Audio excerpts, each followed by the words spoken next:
Buddha, Dharma, and Sangha, and Lord of the Sakya, Sakyamuni, Avalokiteshvara, Manjushri, Vajrapani, and Maitreya, the 16 great Stavviras, and Padmakara, through your power and through your truth, may the lives of the masters be secured.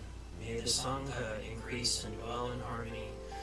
May all circumstances hostile to the teachings be pacified. May the activities of study and practice grow and spread.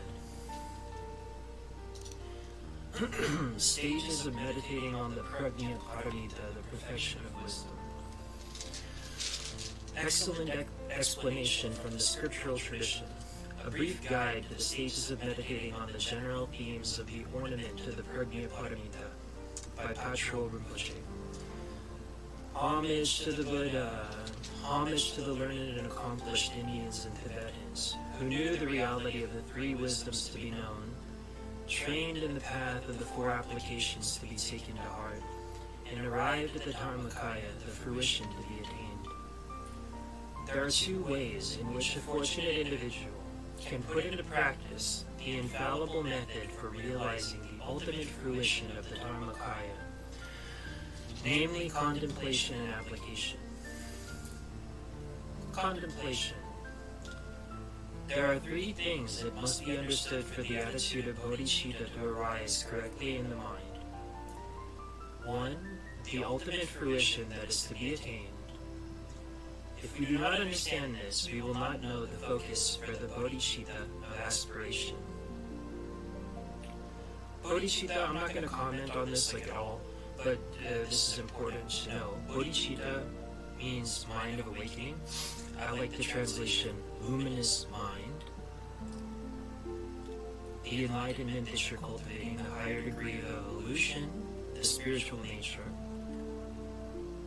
In Buddhism, the emphasis of bodhicitta is always that bodhicitta comes from the cultivation of, universal love for all sentient beings, viewing all sentient beings in the same intimate, close way that you would view a family member, a loved one, a pet, a lover.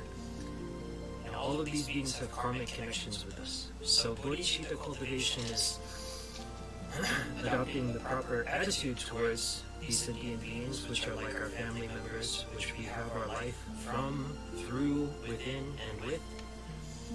Proper attitude towards those beings is love. That's bodhicitta. So I'm not going to comment at all anymore on this. I'm just going to read if I can help it anyway. Contemplation. There are three things that must be understood for the attitude of bodhicitta to arise correctly in the mind. 1. The ultimate fruition that is to be attained. If we do not understand this, we will not know the focus for the bodhicitta of aspiration.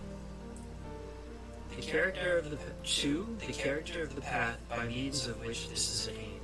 If we do not know this, we will not know the practices of the bodhicitta of aspiration. 3. How to avoid potential pitfalls on the path. If we do not know this, we will not develop ultimate bodhicitta, and emptiness and compassion will not be brought together in unity. In the beginning, therefore, we must contemplate as follows. Throughout beginningless time, all sentient beings were none other than our own dear mothers, who cared for me with such kindness, are forever cast about in the waves of the ocean of suffering, and experience all manner of misery. How pitiful is their condition! I shall now develop the strength of my diligence, so that I can offer all these motherlike sentient beings a refuge from all their suffering and inspire them to reach a state of happiness. By thinking in this way, we develop the compassionate attitude which lies at the root of the Mahayana. when we can no longer bear the fact that beings suffer, and we feel just like a mother without arms who must wash helplessly as her child is swept away in a river, our Buddha nature, or our potential, 𝕟, has been awakened, and we are ready to receive the profound teachings. We begin by thinking, as I set about to accomplishing the welfare of all sentient beings, if I myself am not free from the sufferings of samsara, and I do not even know the method for overcoming them, how could I possibly expect to be of help to others? I wonder if there is a way to accomplish the welfare of all limitless sentient beings effortlessly and without hardship. If there is, I vow to put all my efforts into accomplishing it. Once this thought has arisen, the next stage is to tell ourselves, child of noble family, such a method does in fact exist. You must realize all-knowing wisdom by training progressively in stages, beginning with the generation of bodhisattva for the sake of all sentient beings. Then you must teach others the path that you yourself have followed. In this way, you will spontaneously accomplish the welfare of all limitless sentient beings effortlessly and without hardship. You might wonder what this all-knowing wisdom is like. The phrase that you yourself have followed points out the result by means of the causes. The wisdom of all aspects is the ultimate result of gradually accomplishing the 10 factors, generating bodhicitta and the rest. The phrase, teach others the path, indicates the subject by means of his objects. It is because of understanding the objects of the 10 points, such as bodhicitta, through the wisdom of all aspects, that one can explain them to others. You might wonder why it is that when it comes to understanding omniscience, it is not taught by means of its own defining characteristics, but by its causes and objects instead. This because it is not possible to explain omniscience without identifying it by means of these two. For example, when we explain visual cognition, we say that it arises due to causes, such as the eye faculty, or we describe the perception of objects, such as blue. But we cannot describe it without referring to either of these two. It is the same here. Then again, you might wonder whether knowledge of all aspects, or omniscience, sarva jnana, means knowledge of all knowable phenomena without exception, or if it is simply a knowledge of 10 points, how this could be said to be omniscience. These 10 must certainly be known if one is to accomplish the welfare of others without effort, so they are stated because of their primary importance. Still, this does not mean to say that other things besides these are not known. Just as someone who can see a needle at a distance will easily see a knife lying nearby. By understanding these difficult points, one will automatically come to understand other things that are easier to learn. There are some who claim that knowing these 10 points entails knowing all knowable things without exception, on the basis of the statement that the focus is all phenomena. They think they are all included here. But that does not follow logically. For example, bodhisattvas practicing on the path understand that the objects of focus on the path, including the meditation on the emptiness of all phenomena and so on. But that does not mean that they know all of these phenomena. The principle is the same here. One could also say that a person who focuses on abandoning and adopting with regards to what is positive, negative, or neutral understands these 3 categories, and of course all things can be included within them. But it does not follow that understanding these 3 categories entails knowledge of all phenomena. Furthermore, the fortunate individual may wonder, now, since I must do all that I can to attain this wisdom that knows all aspects in this way, what kind of path must I train in to bring this about? Well, since the result must correspond to the cause, it is necessary to train in a path that corresponds to this effect.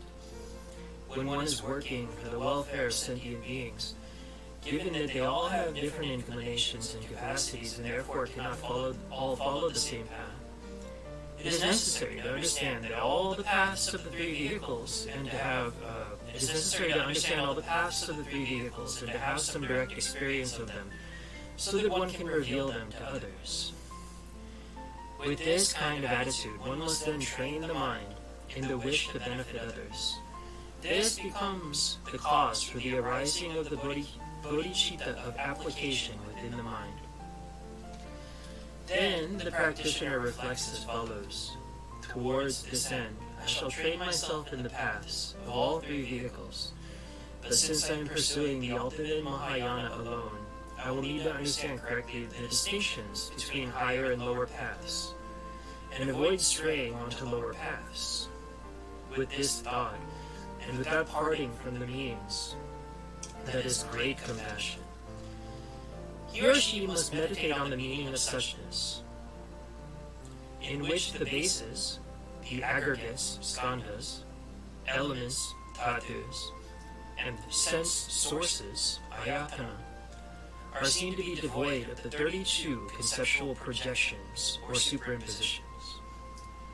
In this way, it will not be long before the ultimate bodhicitta is generated in the mind. The three knowledges are sequential. Each is the cause of what follows and is the result of what came before. Therefore, when they are to be understood through study and reflection, and taken as the objects of the generation of bodhicitta, the knowledge of all aspects is mentioned first. This is to inspire aspiration towards the ultimate result, which is attained as the first alone. Nevertheless, the order in which they arise in an individual's mind is as follows. First, there is direct realization of the absence of self-identity in all phenomena which are referred to as the bases.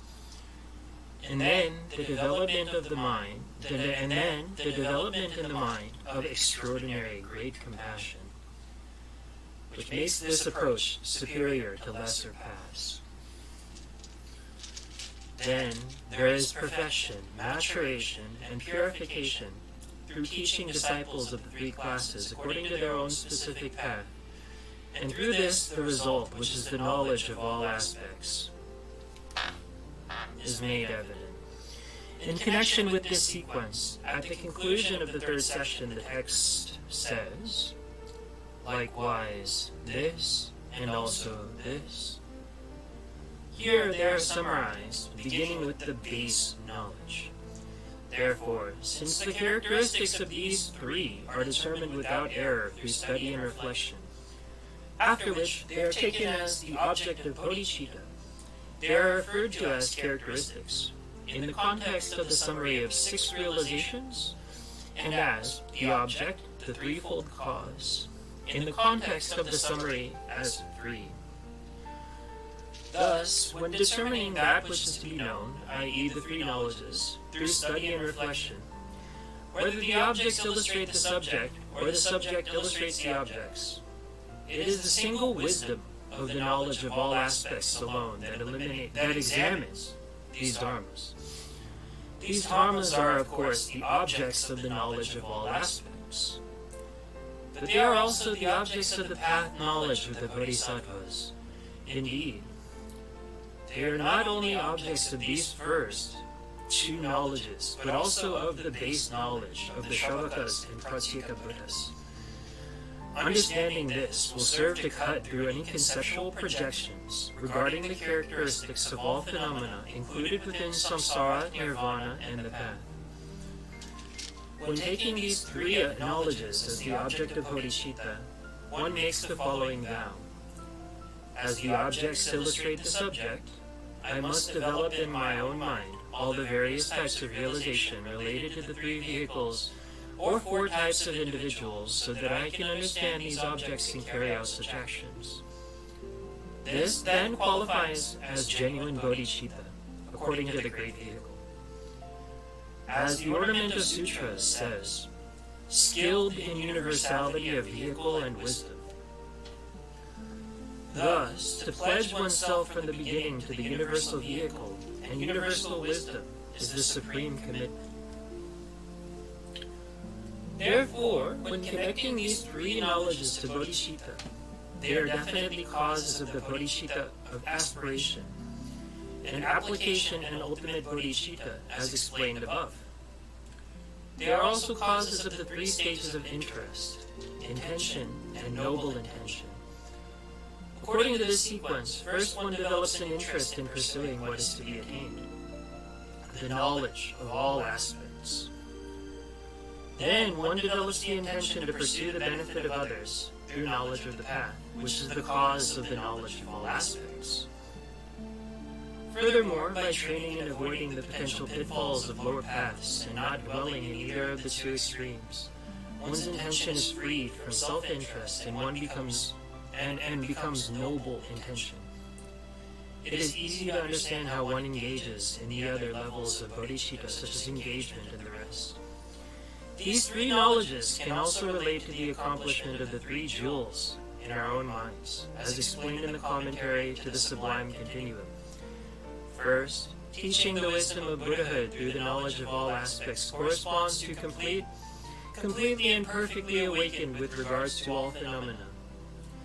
Second, teaching all the paths of the three vehicles in the context of the path knowledge corresponds to perfectly turns the wheel of Dharma. Third, teaching the different realizations of individuals following higher and lower vehicles in the context of the base knowledge corresponds to encircled by an infinite gathering of disciplined disciples. This is merely another enumeration. In these contexts, base knowledge is taught explicitly in the text of the sutras themselves to be the antidotal base knowledge of not remaining in the two extremes. The unfavorable base knowledge of falling into either extreme is thus to be understood indirectly, and because the various realizations of Shravakas and Pratyeka Buddhas are not explained directly, the text says that the base knowledge is not experienced by others. There might therefore be some potential for the arising of a trace of doubt here in less intelligent minds concerning the explanation that base knowledge is a potential pitfall, a means for generating path knowledge in the mind, and a cause for the arising of ultimate bodhicitta. Yet, in fact, once one eliminates all the unfavorable pitfalls, and the genuine knowledge of the bases, which is the antidote to all projection and denial, develops in the mind, it is knowledge of the path of Mahayana and also ultimate bodhicitta.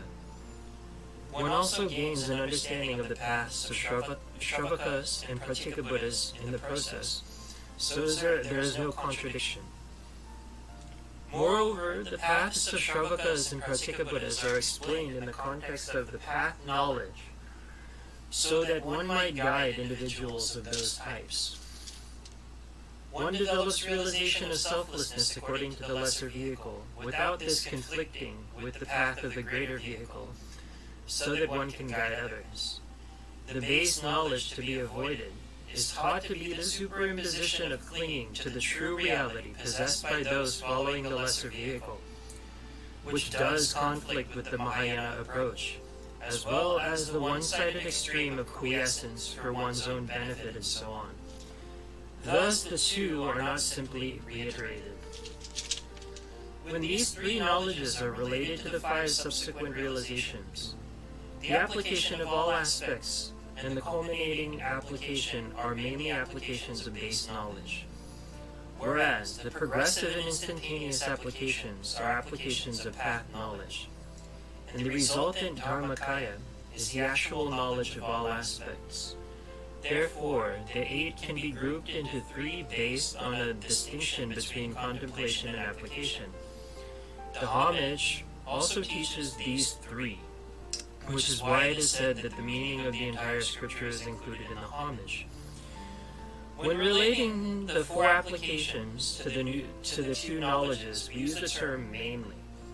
That is to say, explaining them in this way based on the most important connections helps in developing an understanding of the relationships between paths, their sequence, and what they include. It is not to say, however, that they are related in every aspect, Just as with the explanation of the application of all three knowledges at the time of the complete application, the complete application of all aspects, the meaning that the noble ones taught and the learned explained, which is well determined by the three kinds of wisdom, this is the essential meaning of the threefold knowledge. I wonder, would it not be difficult to explain it in any other way?